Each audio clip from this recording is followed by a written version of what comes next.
REI Co-op presents a perfect outdoor moment with the perfect gift.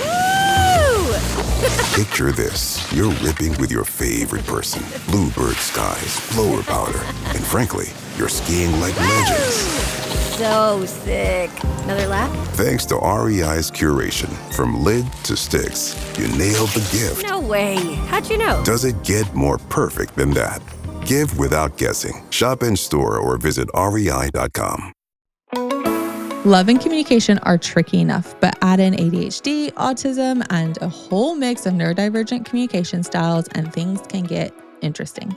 Hi, I'm Greer, and this is the Unfinished Idea podcast, a space where we have honest conversations about the everyday in neurodivergent parenting, being neurodivergent ourselves, and building community so you never have to feel like you're walking this journey alone. Today, I'm joined by Avi, a communication coach and neurodivergent advocate, to talk about real-life communication strategies for neurodivergent couples. We're diving into spoons, tone, shame, and how to actually build systems that support your relationship and not just help you survive it. It's honest, practical, and full of those, oh yeah, that's us moments.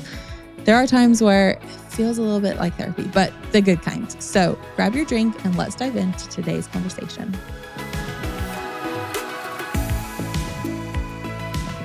Avi, we are going to jump in and talk about spousal partner relationships and how that's an interesting ride when someone in that relationship is neurodivergent or even both. Let's just be honest. They also might both be neurodivergent. What is one thing that you love about being in a neurodivergent relationship? You being neurodivergent yourself. Yeah. I'm actually in a failed neurodivergent, neurotypical romantic partnership, but we have a really successful other elements of our partnership. And that's kind of what brought me to be so fascinated about the interactions in neurodivergent relationships specifically, because everything boils down to communication. And once you learn the other person's communication patterns, then you're all set. And that works with people who are neurodivergent and neurotypical, or different flavors of neurodivergent, or the same flavor of neurodivergent. You know, some of the things that we see in couples, ADHD and autism, go really well together because you kind of have the all overness of ADHD and like the adventure piece and the excitement piece. And then you have the regulatory nature of some more like autistic traits, especially if you're a low support needs person with autism. I am both autistic and ADHD. So me, myself, I'm enough flavors of neurodivergence for one household. And it was honestly really, really important for me to choose a partner, a co-parenting partner that would, for lack of a better word, balance out my neurodivergence, because it brings so many strengths and so much stuff with it to the table. But honestly, at the end of the day, like laundry has to get done. Like groceries have to be in the fridge before dinner time happens, and you open the fridge and you're like, oh crap, I don't have any food. And it didn't even occur to me to go grocery shopping. He takes on a lot of the roles in our house that are like typical mental load roles. And that is so hugely necessary for me to be able to function in our home. Having said that, the romance piece of the relationship fell off because we were so focused on co-parenting and co-regulating. And those were really the primary needs that we had in our household. That makes sense. I can't stop talking about it because there's so many ways of being in relationships. There's so many ways of having a family structure. There's so many good families and ways that things work properly that when people hear that my husband and I are separated, they're like, well, what happened? Like nothing. We just realized where we can fulfill each other's needs best. And we do that through really excellent communication. I remember, this was like back in middle school. So this is a while ago. We had someone come in to talk about sex, and they'd written some book. I don't even remember the book. I don't remember the author. I just remember him saying that sometimes loving the other person means giving them away or giving them up. And it stuck with me. That has stuck with me clearly, like, I don't even know, 20 years. Because I think sometimes we can think, oh, I love them so much, they have to stay with me. But actually, giving them up, whatever that means, can be actually the best way you love them. And, you know, like you say, kind of, you're still co-parenting, you still respect him and, you know, kind of, but you're separated. And that's totally like. And ultimately, it was really my desire for authenticity. I was like, I love this person so much. I respect this person so much. They are my best friend. We co-parent so well together. We live really well together. They're not my romantic match. And for me, that would be disrespectful and disingenuous to live in a relationship with someone where they think it's one thing and I think it's something else.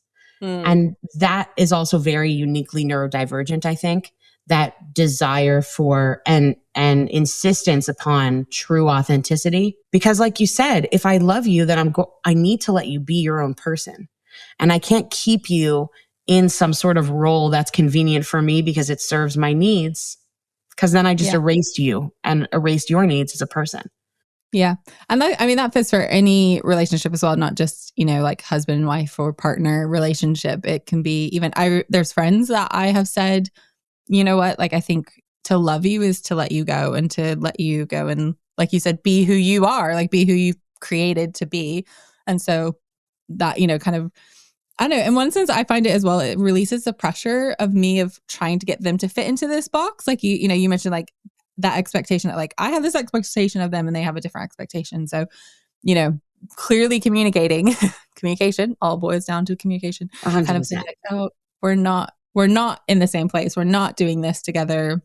So let's, you know, and that's not to say there isn't hurt or sadness or, you know, like just because you let them go and like, oh, it's like, obviously there's still other emotions with it. But how can good communication, how can you get good communication, I guess, is my next question. Woo.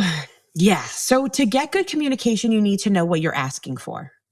And I think that's actually the hardest part of communication is what the hell do I even want? You kind of need to know that before you open your mouth, because otherwise you say stuff that isn't totally what you meant to say. And then things go a little bit wrong and then they kind of slip off path. And now you're all of a sudden talking about something that is 10 miles away from where you started. So first you need to know what you want. And that necessitates getting specific.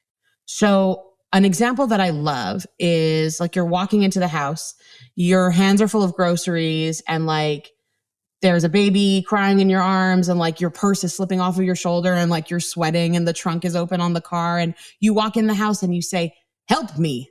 Okay. But now, okay, and let's put the role of the person who has all the stuff. They're the neurodivergent one. They say, help me. I'm requesting help. And then partner 2 comes in and they start asking questions to figure out how they can help you.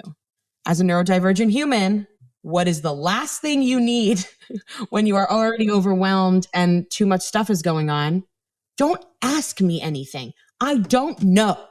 I don't know. So we need to dial it back and first figure out what's going to be the most helpful help. So take an extra 10 seconds before you pick up the groceries, right? And like, when I walk into the door, I'm going to have tons of stuff in my hand. I'm going to probably need help with that. Not even necessarily like a conscious pattern of thought, but training this way of preparing yourself to ask for help so that when you walk in, you say, hey, can you grab the baby? Yeah. 2 totally different things. Now I got exactly the help I wanted. He or she was able to provide the help that I needed. I was seen, they were seen, and everyone's good. As opposed to, help me. Okay, great. What do you need? Never mind. I'm just going to do it myself. I can't. Yeah. Or alternatively, so then what do we say as the person carrying all the groceries? Can't you see what needs to be done? Like use your eyeballs, look around and see what needs to be done. Yeah, but there's 17 things that need to be done right now. Which one do you need to be done most? So that's the golden rule in my house. If you are asking for help, it is the help needer's responsibility to ask for help, specific help. If you didn't ask for specific help, the assumption is that any help will do. So, do you mind cutting the onions? Means I need onion to be in smaller pieces, and it doesn't matter if it's diced, chopped, cubed, sliced, it doesn't matter. Onion in any form. If I require something specific, I have to say, do you mind dicing the onions in 1-inch cubes? If I didn't say that, I'm going to get onions in any form. And that way we divide the responsibility of the communication. I need to say specifically what I need. And my expectation is that when I tell you specifically what I need, that you follow those instructions. That's good. So how do you, as the help asker, we'll just, I don't know. Like when you say, how have you, I guess what I'm trying to think is like, how have you trained yourself to not freak out when you weren't specific? So when you, for that example of when you said cut the onion, and then you got it back, not how you exactly wanted it. How did you not freak out about it? Like, how did you train that? I don't know. Does that make any sense? I definitely still freak out about it. Okay. I still freak out about it. It's just an opportunity to be like, well, you didn't ask specifically. So in those moments, I treat myself like a toddler. If that's the kindest way I know how to treat myself. Mm-hmm. So I get the onion back and it's sliced and it's not diced. And then I'm like, why the hell would this onion be sliced? So my reaction to myself is, oops, did we give enough information? It's very toddler coded. Yeah. What happened here? Did we have enough information to do what we needed to do? I guess not. Next time we need to be more specific. Like, take it back. We are 4-year-olds. Yeah. Otherwise, the only other option is reinforcing my own self-shame surrounding my disability. Yeah. I didn't ask for proper information. I didn't ask for help with proper specification. And it takes my brain time and practice to slow down the rapid process that happens naturally into your brain for someone else to be able to understand it in a digestible way. And that takes practice. So if I fall short in my practice, that's an opportunity to do better next time. Yeah. And at the end of the day, an onion's an onion. And will be, it's the shame that really makes everything so big. Yeah, that's true. I was just thinking like the communication in our house is getting better. Mm-hmm. Not great. So I'm married to an autistic man. I have ADHD. Yep. On some levels, great. Like other levels, he loves to do the same thing. I love spontaneity. I'm very much the cut the onion because I don't care how the onion's cut. Like if I want, like you said, if I want it sliced, I'll say slice the onion. Or if I know I definitely want it in a specific way, but like I'm not going to lie. We also have, I call it the Pamper Chef chopper. It's one of those like choppers that you just like hit it a bunch of times. Yeah. So like in my mind, I'm like, you're just going to use that. So just, chop away. So yeah. Whereas he, on the other hand, loves all the information. If that makes sense. So This is real time. This is legit real time processing with you. So how can I'm fairly low information, so if you say, I'm trying to think of it. Onions are the only ones that come to mind. Sorry. We're just going to stick with that example. With onions. Honestly, like they're repetitive tasks that are annoying. So when I say, to me, if he says chop the onion, I'm going to just like go chop it, use my Pamper Chef, whatever. But because I just don't need that. I'm like, okay, cool, great. I'll do it, like whatever. Whereas he's like, I'm like, chop the onion. And he's like, how big do you want it? Like he then comes at me with loads of questions. Basically what I want to know is do we just need to sit down and be like, okay, if I want it specific, we're going to be specific about it. If I say I don't really care. Or like, how do we start this system, I guess is really what I'm trying to ask. So I love that you guys have different communication patterns because it's so fun and they really complement each other unless they're totally in opposition to each other, right? Y'all's communication patterns. So it really is about establishing those ground rules. It's about sitting down and saying, we communicate differently. It is your responsibility when you are communicating with me. If you want me to, this is to him. If you want me to do something in a specific way, you need to tell me the specific thing and I will execute those instructions. That's what he needs to do for you. What you need to do for him is say also, if any additional information is required, I'll give you the additional information. But for you, you also need to know that even if the additional information is not required, he's going to be itchy. So he, in order to be kind and loving to you, needs to withhold as much information from you as possible. Can you go chop an onion? Because if you freaking tell me, hey, we're going to have frittatas for dinner, and I was thinking of making caramelized onion because that sounds really good, and maybe we need 3 or 4 onions. Do you mind going to chop 3 onions for now? And then I'm going to take a look. I'm going to see if we need the 4th onion, and then we'll add it in on top. But I was thinking that we should probably have the frittata like in a way that feels nice in our mouth, and slices might be really good for that. So if you could do it in like 1/8 inch slices, but half of them should be in 1/4 inch slices, because then it will give like a nice textural interest to the dish. And you're like, what did you even ask me to do just now? Like, stop talking. Yes. Okay. Literally, as you were saying that, I was literally like, I'm done. I don't even like, I know this is like figurative, but also I'm done. Like, I don't even, what are we even talking onion about? Or like, yeah, like. It's too much information and I don't care. And I don't remember what you asked me to do at the beginning. So in order for him to be kind and loving to you, he has to pare down the information he gives you. And he has to say, can you chop onions? In order to be kind and loving to him, you have to do the opposite. Yeah, so like, you're gonna all make me the information he might want is a lot of information, right?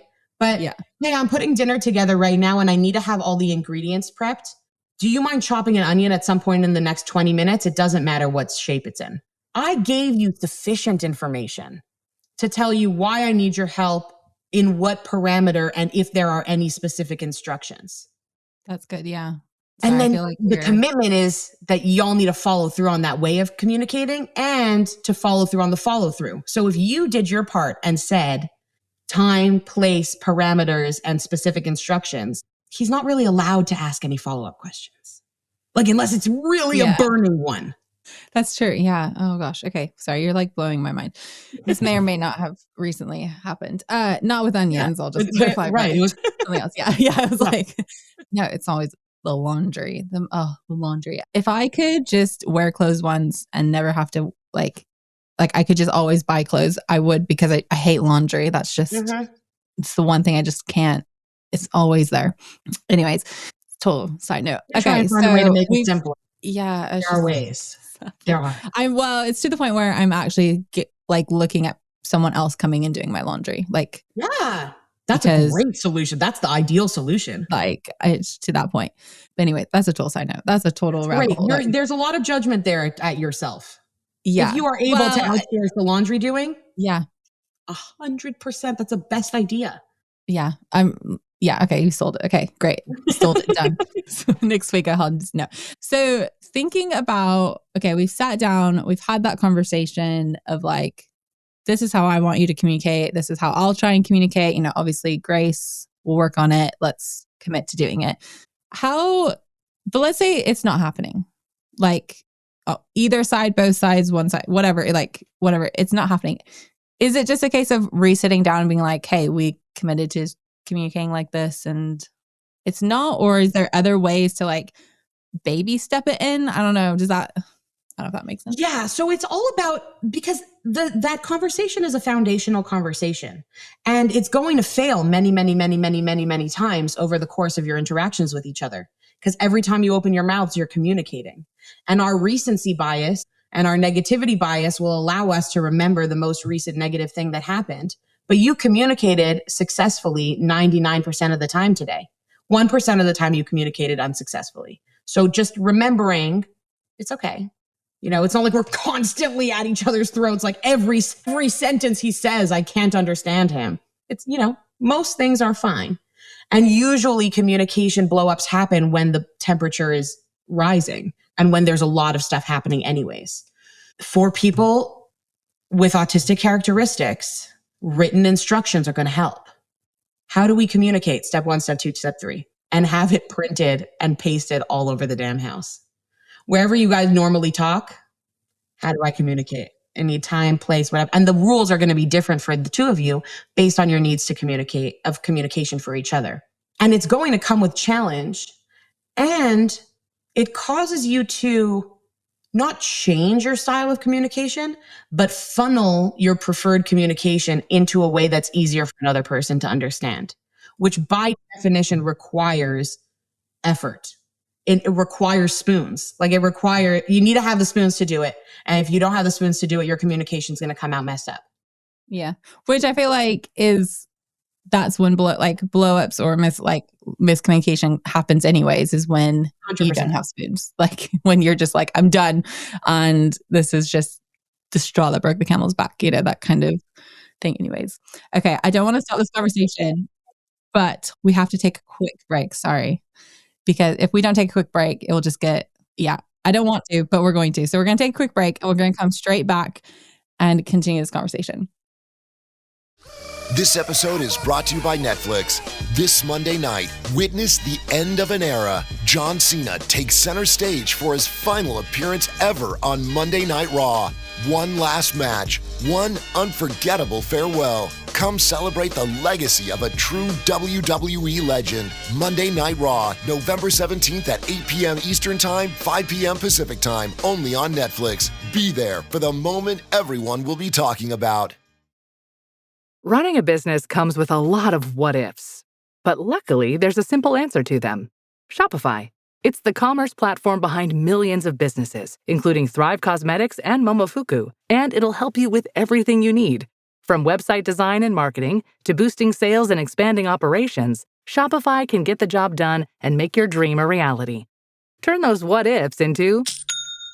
Sign up for your $1 per month trial at shopify.com/special offer.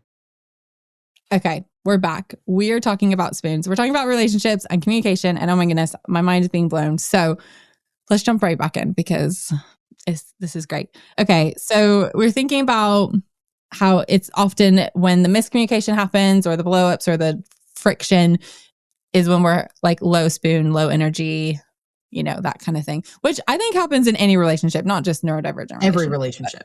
And to be honest, a lot of what you're saying isn't just like for neurodivergent people. It's just the examples are probably more neurodivergent. Also, our desire to communicate accurately is normally heightened. Neurotypical people tend to have a lot of grace and wiggle room for approximate communication. And we don't. Yeah, that's also very true. Another example that happened. Got to be exact. Otherwise, don't open your mouth. Which sometimes that is also, I don't know, again, so like having ADHD, I'm probably a little bit more flexible with my words, I think, or like the exactness of it. But there are certain things that I have to be exact about. I don't know if that's, whereas I find my husband, and this is not a bash on him, but he has to be exact about everything. But yet, like, so he'll say, for example, onions seem to be only on my mind. Like he'll say, how many onions do we have left? And I'll say, oh, like a few. Because I'm. But how many is a few? Yeah, and then but then sometimes in his mind he'll be like, oh, a few is 3, whereas a few to me is 4 or 5, or like. So then he'll buy onions, and then he'll get annoyed because he's like, you told me there's only 3 onions. Like in his mind, he's translated my few into 3, and so then he's been like, you told me there's only 3 onions, and I'm like, no, I told you there's a few. Onions. Like, what are you? Like, okay, and then or the opposite of it, he'll tell me like, you did this exact thing, like, and I'm like, well, I told you I was going to the store, I told you I was going to the store to buy, to the store. Like, no, I didn't buy onions because I thought we had a few, like the whole, onions are really topic of this. And then it goes back to whose fault is it and where did it falter? And you're trying to like figure out where the blame happened. Here's the question. When he asked you how many onions there were, was he in the house and did he have the capacity to do it himself? Oh, that's a good question. Usually, yes. Okay. He's in the house. I mean, like, because if he's in the house, and you're like, we have a few onions. He didn't actually provide you the adequate context for the degree of specificity that he was requiring. So as the mom and wife of the household, if he was outside at the store and he said, how many onions do you have at home? You probably would say something like, we need 4 or 5 more onions. You would answer his question based on the perceived need for information that is missing. Yeah. But if he's at home and you're at home and we're not specifically preparing for a shopping trip, or I don't know that you're writing a list and you have eyeballs and you say, how many onions are there? Well, I answered your question with the degree of informational specificity that you requested. Hey, I'm going to the store. I need to know how many onions we have. How many onions do we have? In my house, that would not elicit any other response than take your ass to the kitchen and go see. But if you were a nicer person than me, you might respond to the question in a more... I think that's a good point of kind of one, that ownership, like I'm again, it's not a blaming each other. No. It's you asked a question, I answered, but you also were in the house and could walk to do it as well. Like I feel like, I don't know, what I heard was like kind of you're neutralizing it. You're neutralizing so there isn't really anyone to blame because in essence, there's both of you to blame. Like, like if anything, you asked a question and I answered the question to the best of my ability within the question asked. Yeah. So that's where that initial conversation comes in. His need here is specific information. So his responsibility is to seek the information to the degree of specificity that he requires. If he does not seek the information to the degree of specificity that he requires, and therefore there's a lack of information, that's our opportunity to do better next time and ask for more specific information. Because that's all it is. It's not even a miscommunication. It's a missed communication. There's just something missing because your needs within that communication are different. Yeah. So sorry. You're just like blowing my mind. I slightly feel like I'm having therapy in a good way. Like this is good. I'm like, oh, okay. Okay. So is there any other steps that couples, again, and it doesn't have to be a married couple or partnership. Like it can be, communication happens in every relationship really. So really we're using a lot of wifey and husband examples, but like it could be any relationship. But is there anything else that would be helpful to have in a like good communication and relationships? Yeah. I'm sure it's like a massive list, but it's a massive list that's actually not a massive list because we assume similarities.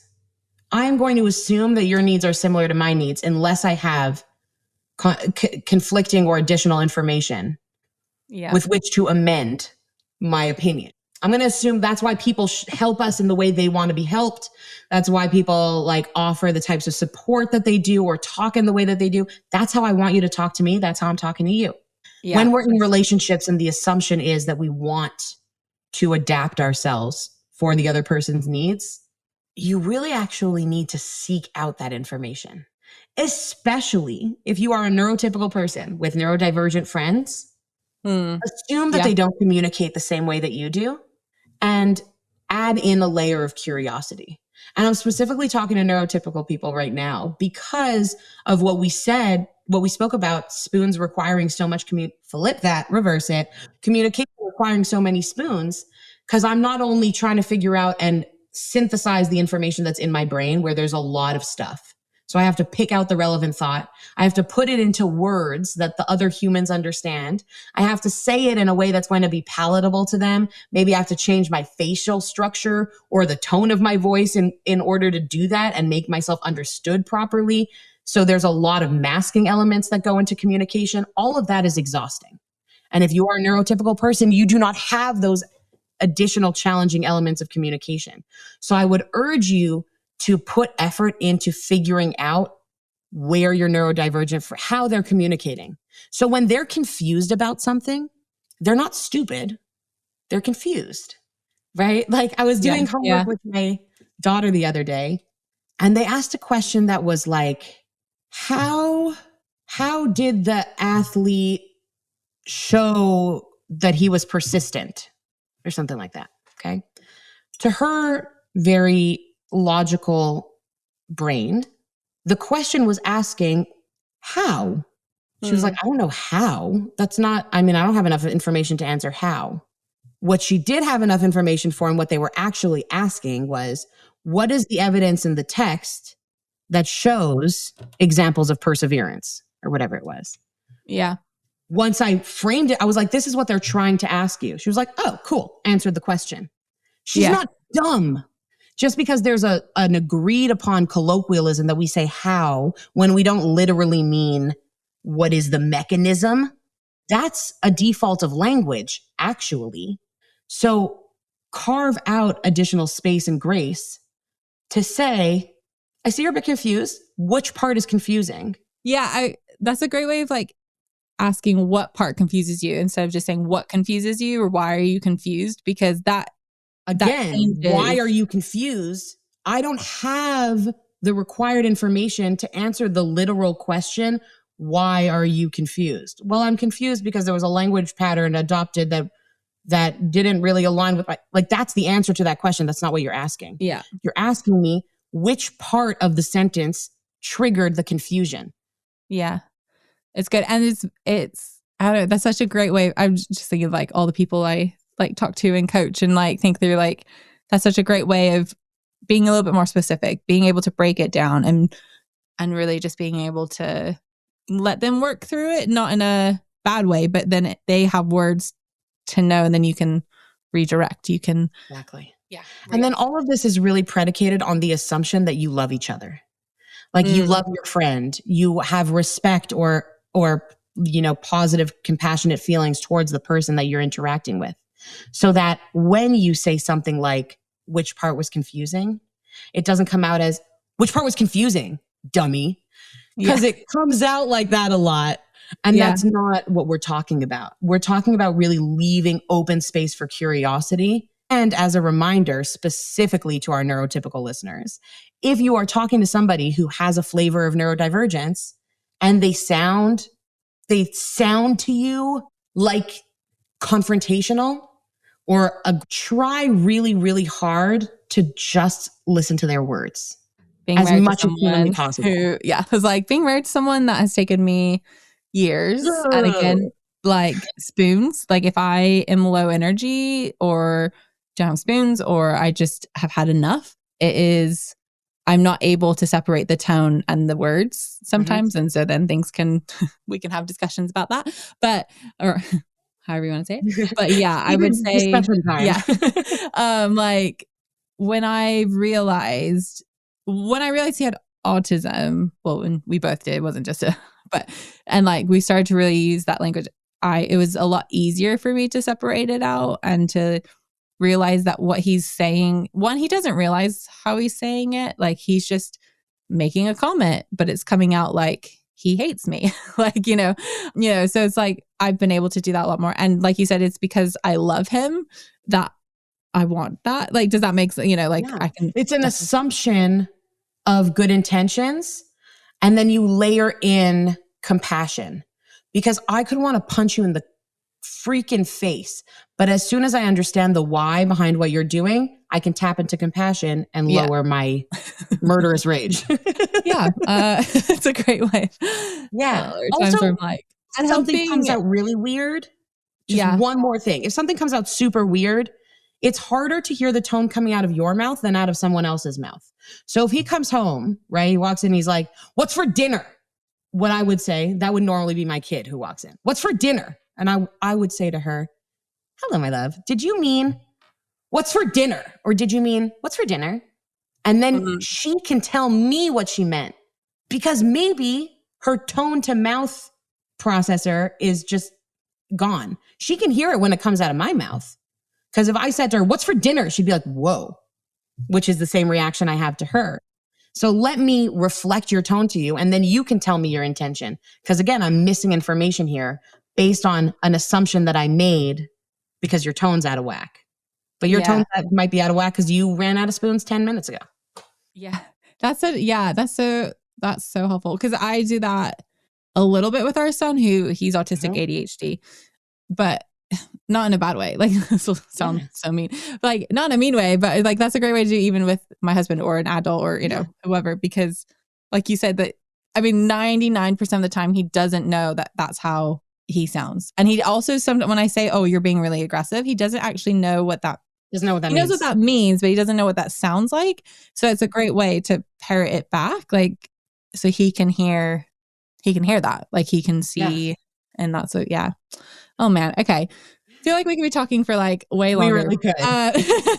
Thank you so much for this therapy session. But before we end, I like to ask everyone this one question. And what do you want the world to know about neurodiverse people? I want the world to know that neurodiverse people are behind everything that makes your life easy. That's preach. Behind every single solution that has made your life easier as a regular schmegular person who ostensibly has an easy life. The same challenges, ups and downs as the rest of us based on where you were born and what cards you were dealt. Behind every brilliant idea and every solution that makes your life better is a neurodivergent person. Yeah. That's it. Yeah. And whatever comes, we say in Hebrew, Hamevin Yavin, he who understands will understand. Yeah. So It's so timely because I talked to someone earlier today, and we were talking about that kind of in the UK, there's a lot of support going on in schools, which is great. Still not there yet, but we're getting there. A lot, I think, really good. But kind of that reality of when they hit the workplace, there's nothing. And the why we as a workplace should have supports in place, and why we should be not even getting ready. There's neurodivergent people already at the workplace, but the idea of like in 2 years, this whole group of people who've had support are going to be entering the workforce full on and with nothing. And so kind of preparing. Again, I don't like the word preparing, but that's the language we have to use right now because that's where people are. And so, and they even said like, oh, why they weren't trying to be rude, but they were just kind of trying to understand like why, basically why, and how. I don't. This is going to sound really bad, and it was a bigger conversation, but kind of the idea of like they're making up my life harder, like by setting up these things, like by trying to, and actually what you've just said is so true. Like think about every invention, everything that has made your life easier has been invented, has been done, has been made by a neurodivergent person. So actually they're not making your life harder. It might feel like in the moment, but overall actually created your life to be easier. Like little bit of effort on the front end. Yeah. You don't even understand what your world would be like without us. Oh man. Yeah, that's okay. On that, so much wisdom. So on that note, thank you so much for being on the podcast and sharing so much wisdom, so many things, just even from my own life. I feel like I said, this is like a good therapy session. But thank you so much for being on the podcast. Thank you. I appreciate you so much. One thing I'm taking away from today's conversation is how powerful it can be to have language that explains our energy levels and needs. Naming it doesn't just help us, it helps the people around us understand and respond with more empathy. Today's vocab moment is spoon theory, a way to describe the finite energy people have for daily tasks and interactions. Each spoon represents a unit of energy. For neurodivergent people, spoons can run out quickly, which directly affects their communication capacity. For example, if you're low on spoons, even a simple conversation can feel overwhelming. Naming this can prevent misunderstandings from the start. Did you know that we do a weekly newsletter? Every week, I drop a little something into your inbox, updates on the podcast, helpful resources, and something just to ponder on that will stick with you. It's real, encouraging, and made with you in mind. You can sign up by using the link down in the show notes. Go out there, keep the conversation going, and we'll see you next week.